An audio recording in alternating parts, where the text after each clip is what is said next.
राजू एक गरीब लड़का था। वह अपने पिता के साथ एक छोटे से घर में रहता था। इसके पिता ईंट के चिमनी पर मजदूरी का काम करते हैं। उनके घर का खर्च चलना बहुत मुश्किल हो जाता है। अरे राजू बेटा, कल मकर संक्रांत है ना बेटा। जी पिताजी, कल मकर संक्रांत है। हमारा ऐसा नसीब कहाँ जो हम मकर संक्रांत मना सकें। पिता की हालत देखकर राजू भी अपने पिता का बोझ कम करने के लिए सड़क पर छोटे छोटे सामान बेचा करता था। जनवरी का महीना था। इस साल ठंड कुछ ज्यादा ही पड़ रही थी। राजू के पिता के पास एक ही स्वेटर था और वह भी कई जगह से फटा हुआ और गंदा था। वह ठंड से कांपते हुए सुबह सुबह काम पर चले जाते हैं। मकर संक्रांति आने वाली थी, इसलिए राजू ने अपने हाथों से बेचने के लिए सुंदर सुंदर पतंगे बना देता है। फिर वह कहता है, काश इस बार मेरी सारी पतंगे बिक जाएं, तो उन पैसों से मैं पिताजी के लिए एक नया स्वेटर खरीदूंगा। पिताजी को फटा हुआ स्वेटर पहनकर काम पर जाना पड़ता है। कहीं पिताजी बीमार न पड़ जाएं। स्वेटर के लिए थोड़े से पैसे तो पहले ही जमा हो गए हैं, बस यह पतंगे बिक जाए तो पैसे पूरे हो जाएंगे। फिर वह अपनी पतंगे बेचने के लिए बाजार की ओर निकल आता है। फिर रास्ते में एक आदमी दिखता है। फिर राजू कहता है, बाबूजी मेरी पतंग खरीद लो, बहुत ही कम दाम में लगा दूंगा। नहीं बेटा, नहीं चाहिए। बाबूजी ले लो ना, मेरी पतंग मैं आपको दुकान से आधी कीमत पर दे दूंगा। अरे बोला ना, नहीं लेना, बार बार पूछ रहा है। पता नहीं कहाँ कहाँ से आ जाते हैं। अच्छा खासा दिमाग खराब कर दिया। इतना कहकर वह आदमी चला जाता है। फिर राजू आगे चलते हुए एक दुकान पर जाता है।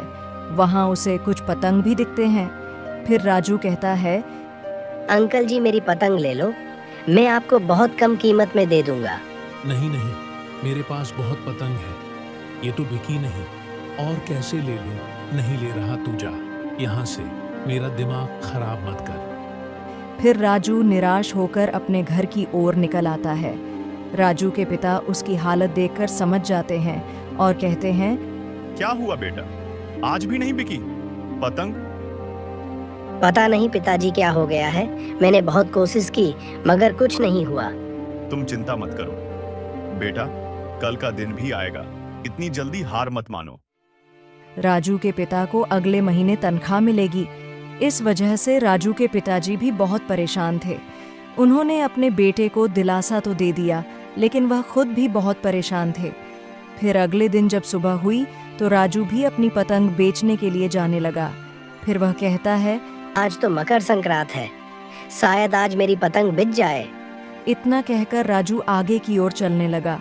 आगे उसने देखा कि एक साधु भूख प्यास से व्याकुल थे। किसी ने उनकी मदद ना करी, लेकिन राजू ने साधु महाराज को और उनके पास गया और कहने लगा, बाबा जी आप मेरे साथ चलिए, मैं आपकी सेवा करना चाहता हूँ। बेटा, रास्ते से सभी लोग मुझे देखते हुए जा रहे हैं, किसी ने मेरी मदद नहीं किया, तुम भी ऐसा कर सकते हो, मुझे नजरअंदाज करके जा सकते हो। अरे बाबा जी आप कैसी बात कर रहे हो, ये तो मेरा सौभाग्य होगा जो आपकी सेवा करने को मिले। ठीक है। फिर राजू साधु महाराज को अपने घर ले आता है। महाराज मैंने आपका आसान लगा दिया है, आप भोजन कर लो। फिर साधु महाराज भोजन करने के बाद कहते हैं, बेटा, तुम अकेले रहते हो इस घर में? नहीं महाराज, मेरे पिताजी हैं, वो आते ही होंगे। फिर कुछ समय बाद राजू के पिताजी आ जाते हैं और कहते हैं, अरे राजू बेटा, मुझे तो विश्वास ही नहीं हो रहा, ये साधु महाराज हमारे यहाँ पधारे हैं। साधु महाराज आपका बहुत बहुत धन्यवाद, हमारे इस गरीब की कुटिया में पधारने के लिए। अरे इस बेटे ने हमारा मन जीत लिया, भला आज के जमाने में कोई ऐसा करता है बच्चा? महाराज ये तो हमारा सौभाग्य है जो आपकी सेवा करने को मिली है बच्चा, हम तुम्हारी सेवा से बहुत प्रसन्न हैं, हम तुम्हें कुछ देना चाहते हैं। साधु महाराज राजू और उसके पिता का व्यवहार देखकर बहुत खुश हो जाते हैं। फिर साधु महाराज राजू के पिता को एक पोटली में कुछ सोने के सिक्के दे देते हैं। बेटा, ये मैंने तुम्हारे लिए छोटा सा उपहार दिया है, इससे तुम्हारी गरीबी दूर हो जाएगी। इतना कहकर साधु महाराज यहाँ से चले जाते हैं। अरे राजू बेटा, कितना अच्छा हो गया ना। अब हम अच्छे से संक्रांत मना सकेंगे। जी पिताजी, अब हम इस सोने के सिक्के बेचकर तुम्हारे लिए एक स्वेटर ले लूंगा और अच्छे से संक्रांत मना लेंगे। फिर दोनों के दोनों एक सोने के सिक्का लेकर घर से निकल आते हैं। फिर यह दोनों एक सुनार की दुकान में आ जाते हैं। फिर राजू के पिता ने जेब से सोने का सिक्का निकाला। बगल में एक भिखारी खड़ा था। उसकी नजर सिक्के पर थी। भाई साहब, ये सोने का सिक्का हमें बेचना है। कितनी कीमत में बिचेगा?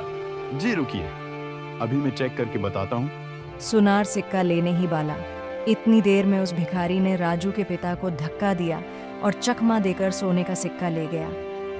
अरे मेरा सोने का सिक्का कहाँ है? कहाँ है? अरे मैंने देखा वो, जो आदमी तुम्हारे बगल में खड़ा था वही तुम्हारा सिक्का ले गया है। मैंने इसलिए कुछ नहीं कहा, मुझे लगा वो आदमी तुम्हारे साथ होगा। वो आदमी मेरे साथ नहीं था। अरे राजू, पता नहीं हमारी किस्मत ही खराब है। जब कुछ अच्छा होने को आता है, बीच में कुछ ना कुछ गड़बड़ हो जाती है।